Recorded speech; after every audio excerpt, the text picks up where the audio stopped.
Это я сразу не заметил, пока не поднял. Вот запчасти с Форда, вот такая же шаровая.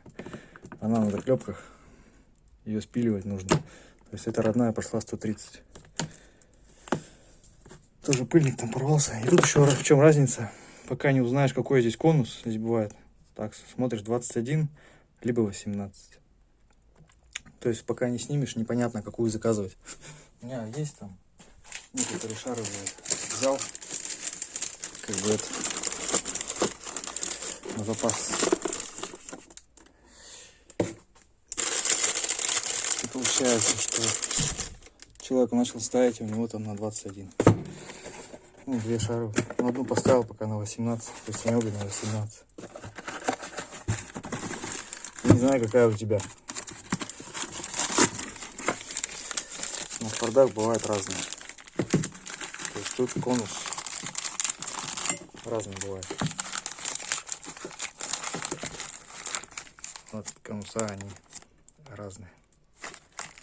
Даже если дальше взять, все равно разные. Меньше тут 18, тут 21. И я не знаю, какой там. Пока не снимешь, там ничего не понятно. Вот так стучат линьки. Совсем все порвано. Шар. Это снизу, тут сверху то же самое.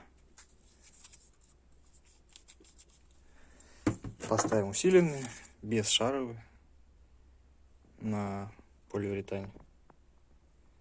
Нет, это даже не полиуретан, но резина, но близкая к качеству полиуретана. Ну, в общем, на сайлентблоках.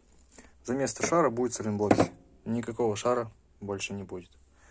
Нет шара, нет стуков. Вот так скажем.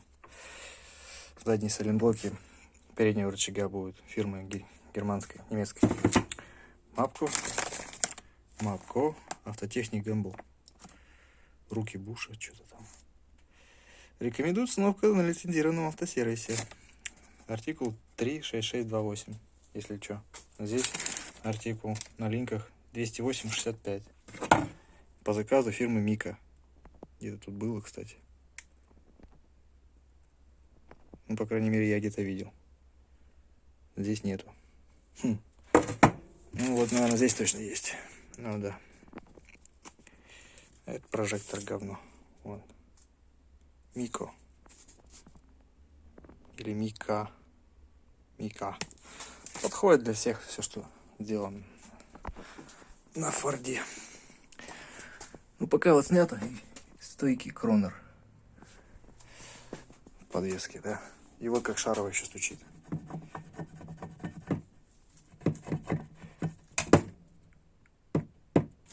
Короче, все, хана. Задний сайлентблок еще нормальный, как бы, ну, по сути, но он уже весь потрескался. А больше всего влияло на схождение. Вот всю резину сточило. Именно по внутренней части, получается. Здесь наружка, здесь внутренняя часть. Из-за того, что шаровая вот так болталась, и колесо ходило, ну, это так, диск ходит, вот так все время. Вот так вот, плавало, как рыба. То есть, соответственно, колесо на этой части стояло все время вот так. И больше заваливалось вовнутрь. И, получается, точило именно вот так, внутреннюю часть.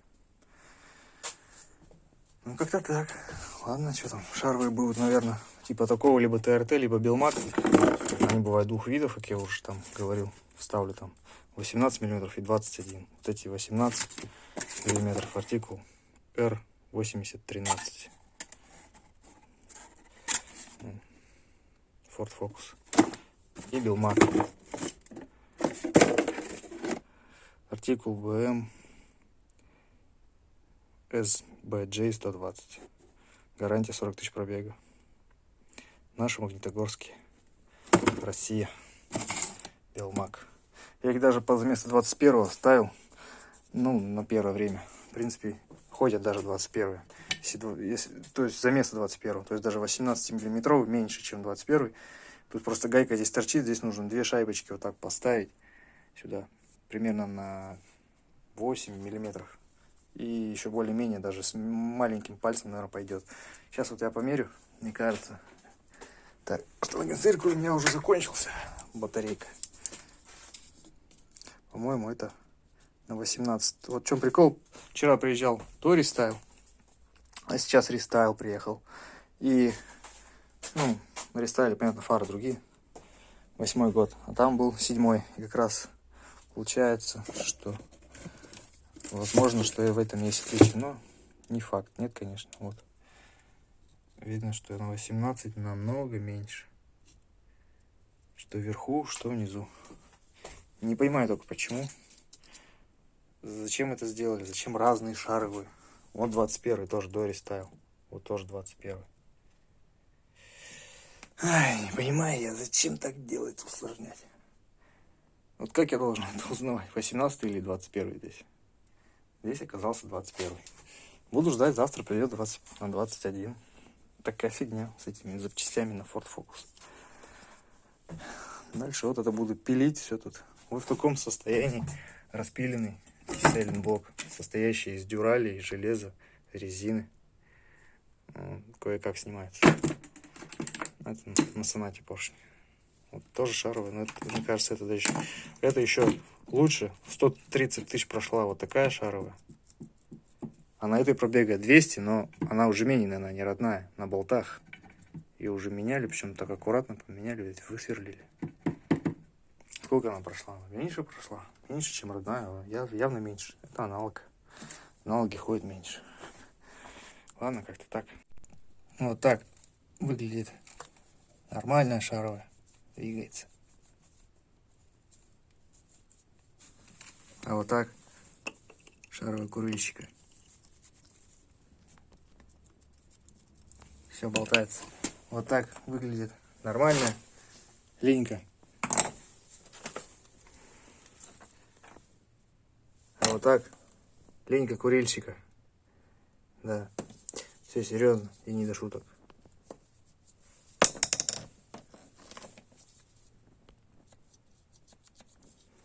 С обеих сторон Counter-Strike. Причем, да, с левой стороны совсем убитая. Справа еще нормально. Если пыльник не порвался, было бы еще нормально все. Все, теперь уже новые линьки. И машина сразу стала по-другому. Все это влияет. Вот так вот. Шаровый линкс по-любому. Ну, что-то типа такого. Япония, Китай. Все, пыльник целый. Все отлично.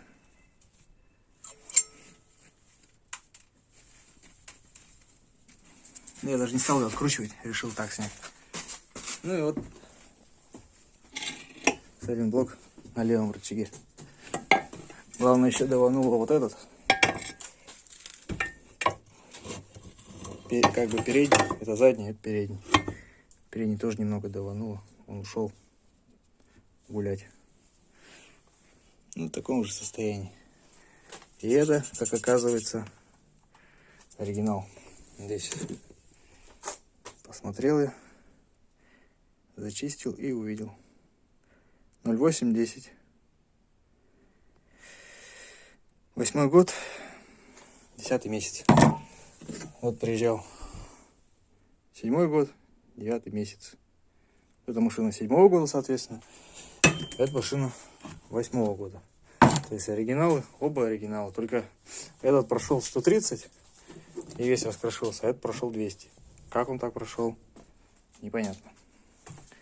Такой моторчик. Это уже 115 лошадей. Здесь я силиконовую крышку поставил. Но об этом видео я не стал снимать. Силиконовую прокладку под крышку. То есть. Ну и свечи еще буду менять. Это уж так, неинтересно. Ну и, конечно же, масло Shell Helix 5V40, а не 530. И не фордовское, и ничего туда подобное. Только Shell. И только 540. Ну, в крайнем случае 530, и то это на Honda, где там система VTEC. Здесь я совершенно не вижу смысла менять вот на такое вот гуталиновое масло. Зачем? Ну, 530 и что? Ну, тогда меняйте его здесь каждые 5000. 540 все равно погуще. Ну, мотор как бы стучит, я даже не хочу его запускать. Вот из таких вот масел моторы-то умирают. Ладно. Но мотор еще побегает, и ходовая еще побегает. Останется только мне шаровую поменять на следующий день. К сожалению, я ее не заказал. А эти, которые на 18 миллиметров, не подошли ни на дорестайл, ни на рестайл. Такой вот фордик.